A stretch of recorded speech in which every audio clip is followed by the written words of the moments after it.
दीदी कहानी के विभिन्न आयाम में से नैतिक मान्यताओं व मूल्यों की शिकार स्त्री की त्रासदी का वर्णन करें अथवा दीदी कहानी में मौजूद नानी और दीदी नारी चरित्रों का वर्णन करें। उत्तर। दीदी कहानी की प्रमुख पात्राएं हैं अप्पू की दीदी और नानी। त्रासद नारी चरित्र अप्पू की दीदी मालू। नंबर 1। कहानी में कुंवारी मालू का किसी आदमी से अनैतिक संबंध हो गया था और उसी की नाजायज संतान है अप्पू। इसी घटना का मालू को जीवन भर अंजाम भुगतना पड़ा है। कुंवारी माँ बनने के कारण बच्चे को माँ का प्यार नहीं दे सकती, इसलिए दीदी बनकर उसका लालन पालन करती है। अपने मातृत्व का गला जबरन घोटने के लिए मजबूर अनेक संदर्भों का चित्रण कहानी में हुआ है, जो निम्न प्रकार है। जब नानी अप्पू को बात बात पर फटकारती है तब मालू गुस्से से अपनी माँ से कहती है, कोस कोस कर उसे मार डालोगी। तब जवाब में माँ व्यंग करती है, ऐसे ही शक्कर समझकर उसे चाट क्यों नहीं लेती। अरे किसी अरे गहरे से, हाय राम, मुझसे ज़्यादा कहलवाना नहीं री। ये सब सुनकर मालू के पास सिसकने के अलावा कोई चारा नहीं रहा। नंबर 2। मालू अप्पू को कोर बनाकर खिलाना चाहती है तब माँ से फटकारती है, वह क्या दूध मुआ बच्चा है कि तू कोर बनाकर खिलाती है। नंबर 3। मालू की चरित्रहीनता के कारण उसका भाई कुमारन घर छोड़कर चला जाता है। यह बात मालू को अंदर ही अंदर कचोटती रहती है। नंबर 4। अपने पेट से बच्चे को जन्म देने के बाद मालू को उसे छोड़कर शादी करके दूर जाना पड़ता है। यह बात उसके सदमे को अधिक गहरा देती है। नंबर 5। मालू शादी न करने के लिए टाल मटोल करते हुए अप्पू का जिक्र करती है तब उसकी माँ बेरहमी से उस पर चिल्लाते हुए कहती है, अप्पू सिप्पू, जब मैं इस बला से छुटकारा पाना चाहती हूँ तब तू तो। यह सुनकर मालू के पास रोने के सिवाय कुछ नहीं रहता। नंबर 6। अप्पू शुरू से ही मालू को माँ न कहकर दीदी कहता है, बल्कि मालू के भविष्य को ध्यान में रखते हुए अप्पू के मुंह से दीदी कहलवाया जाता है।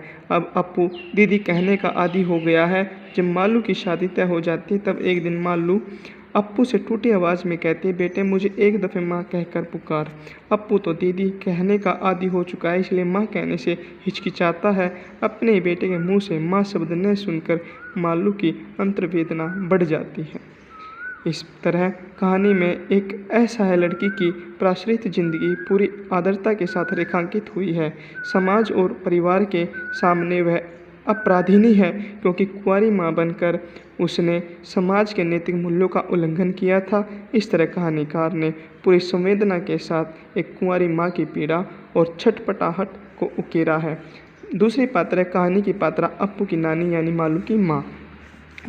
नंबर 1। नानी का कार्यकलाप भी अप्पू के नज़रिए से ही कहानी में प्रस्तुत है। देखने में नानी क्रूर लगती है, इसके पीछे समाज के नैतिक मूल्यों का ही हाथ है। समाज के नैतिक मूल्यों को बरकरार रखने के कारण ही नानी अपनी बेटी और नाती के प्रति बेरहमी से पेश आती है। समाज के नैतिक बोध की शिकार होने के कारण ही नानी का क्रूर स्वभाव बना है। इसी कारण मालू और अप्पू को बात बात पर गाली देती है। दोपहर होने पर ही छोकरा उठता है, तेरे जन्मते ही घर का सत्यानाश हो गया। दंतुन करते समय थोड़ा पानी गिर गया तो गाली शुरू कर देती, बदतमीज, हड्डी पसली एक करके फर्श की लिपापोती की है मैंने। नंबर 2। दरअसल नानी अप्पू से इसलिए नफरत करती है क्योंकि वह नाजायज संतान है और उसे उन माँ बेटा की मजबूरी में परवरिश करनी पड़ती है। बहन की चरित्रहीनता के कारण भाई कुमारन घर छोड़कर जाने लगता है तब नानी गिड़गिड़ाते हुए कहते हैं, मेरे पेट की जन्मी है, मैं कैसे उसे मार डालूं। लेकिन कुमारन जिद्दी स्वभाव का है और घर छोड़कर चला जाता है। इस तरह नानी को बेटे के बिछोह की पीड़ा झेलनी पड़ती है। नंबर 3। माँ होने के नाते नानी मालू के भविष्य को लेकर चिंतित है। भले ही मालू एक बच्चे की माँ है, लेकिन वह जवान है, उसके आगे पूरी ज़िंदगी पड़ी है।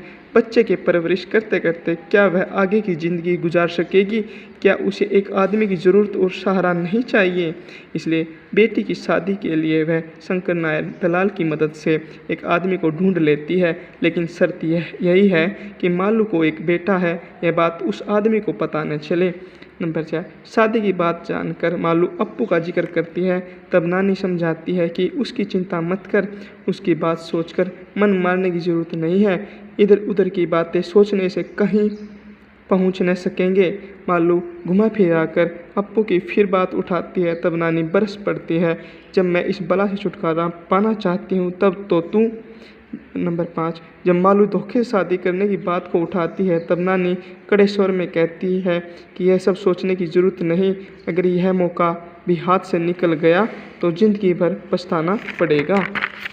नंबर 6, बेटी के भविष्य से चिंतित नानी को अप्पू बला लगती है, लेकिन जैसे ही मालू शादी करके ससुराल चली जाती है, नानी के दिल की अप्पू के प्रति नफरत गायब हो जाती है।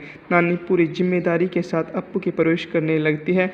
नानी की आकुलता, परेशानी और अप्पू के प्रति कटुता के पीछे बेटी के प्रति प्यार है, उसकी ज़िंदगी है। समाज में बरकरार नैतिक बोध और मूल्यों के पालन के लिए स्त्रियां मजबूर हैं और बेहद दुख की बात है कि समाज के नैतिक बोध और मूल्यों से त्रासदी शिकार भी स्त्रियां ही हैं। समाज द्वारा बनाई परंपराओं को नकारने की हिम्मत इनमें नहीं है।